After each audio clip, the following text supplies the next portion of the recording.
Dancing is a disciplined art.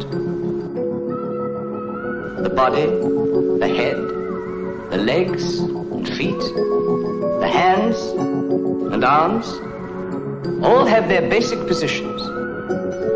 Take the hands, for instance.